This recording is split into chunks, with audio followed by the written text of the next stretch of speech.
Lipad na, andyan na kayo tumira. Oh, dyan na, mag-breed kayo dyan ha. Paramihin nyo dyan.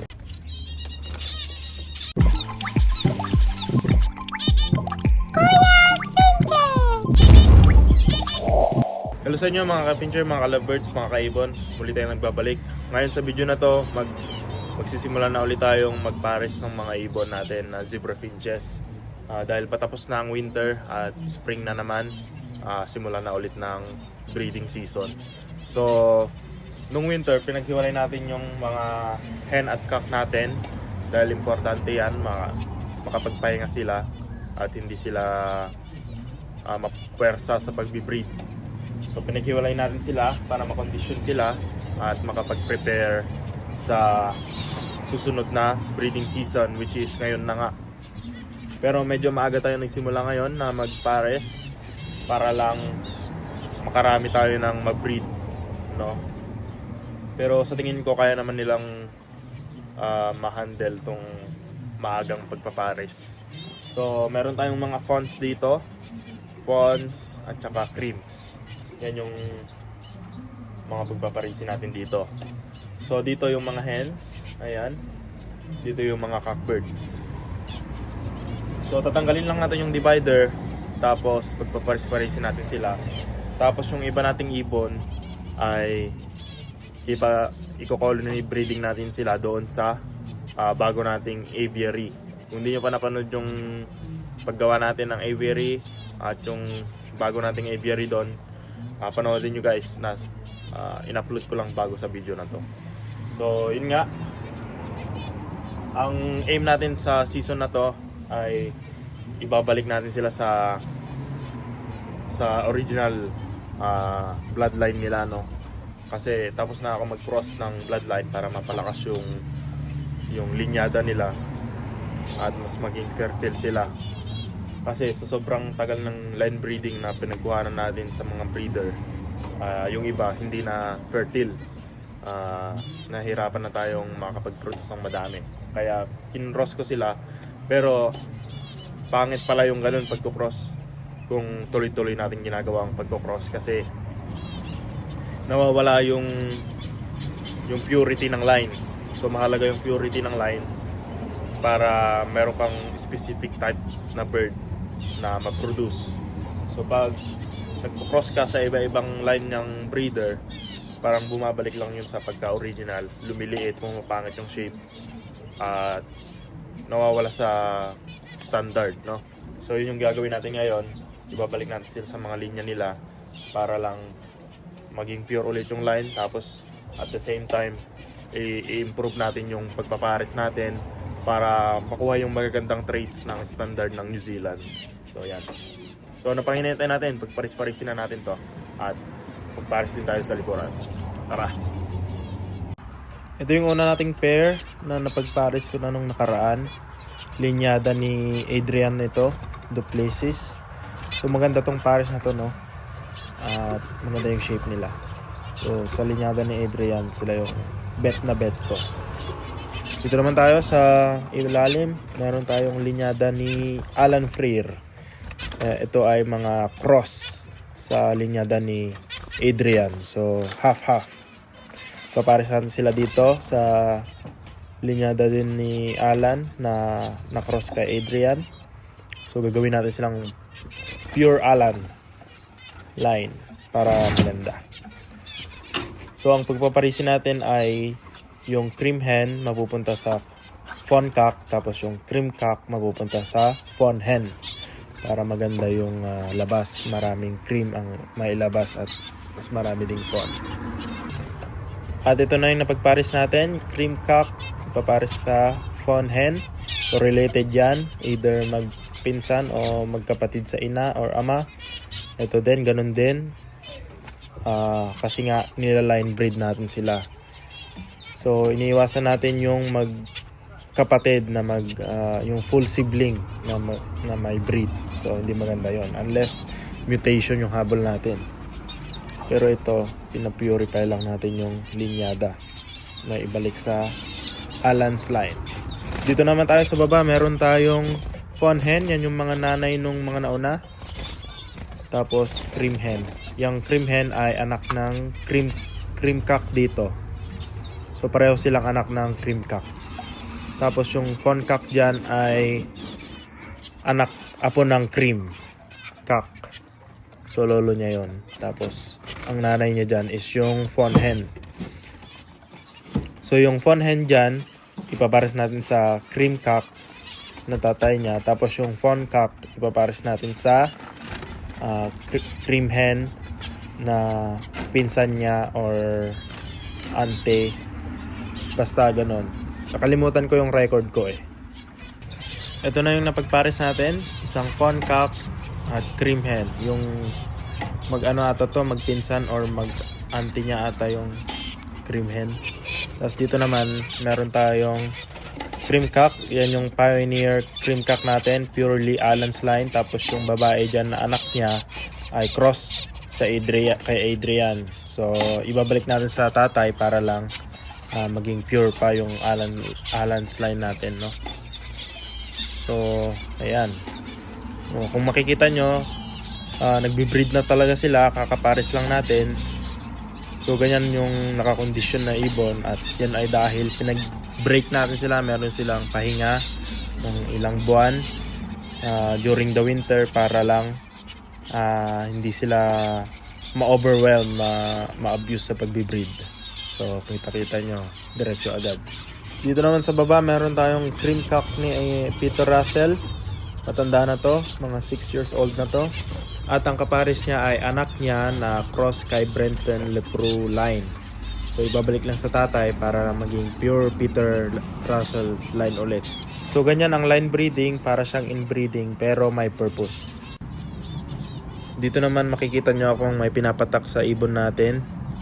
Yan ay antibiotic o colloidal silver para sa conjunctivitis o parang sore eyes sa ibon, no? So makati yan at pwede kang mahawa pag hindi mo hinugasan yung kamay mo tapos pinupunas mo sa mata mo. Yan ay makati sa ibon, nagluluha sila. So meron ganyan yung iba nating ibon. So nakakahawa yan, kaya kailangan nating patakan ng colloidal silver. So antibiotic yan, pwede ring ipainom para sa bakterya ng tiyan. So yan yung ginagawa ko. Very effective naman siya. Napatak ko siya every day in 1 week. Tapos magaling na. Dito naman meron tayong pinapatak, no, sa kilikili nila. Yan ay moxidectin para naman sa air sac mites. So hindi natin pwedeng ilagay yun sa mata. Ang nilalagay ko lang sa mata yung colloidal silver. So yung moxidectin pwedeng ihalo yan sa tubig para panginom, pero wag masyadong madami. So yan yung ginagawa ko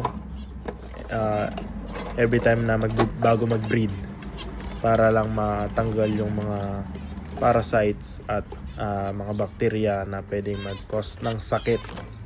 So ito yung fawns at creams na galing kay Peter Russell. So linyada ni Peter Russell to. So pure line sila. Sila yung ilalagay natin sa aviary. Yan. Colony breeding natin sila. Maging pure lines. So hindi natin sila i-cross kay Alan or Adrian.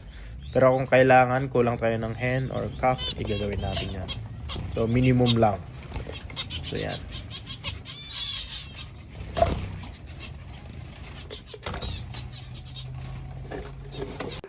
Ito naman, meron tayong mga normal gray na galing kay Peter Russell.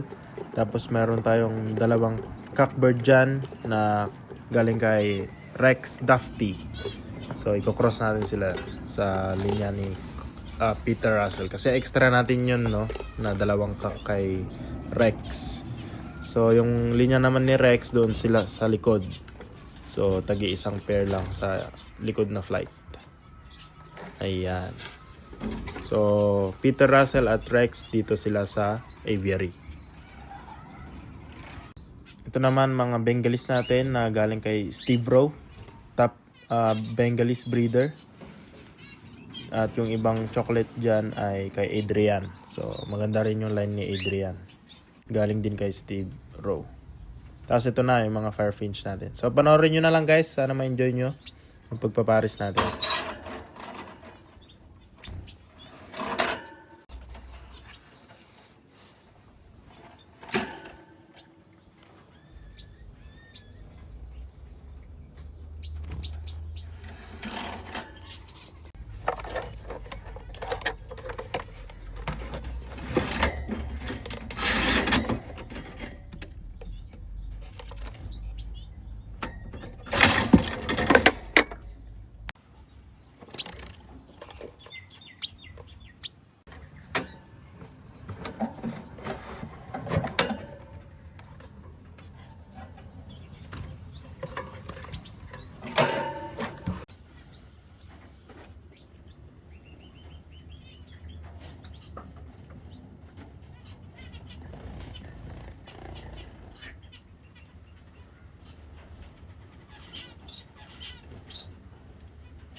So natapos din natin ang pagpapares guys, at meron pa tayong isang zebra finch, isang pares ng gray na hindi pa natin nailagay dito kasi pinapagaling ko pa yung mata ng cockbird natin kasi meron siyang parang sukit sa mata.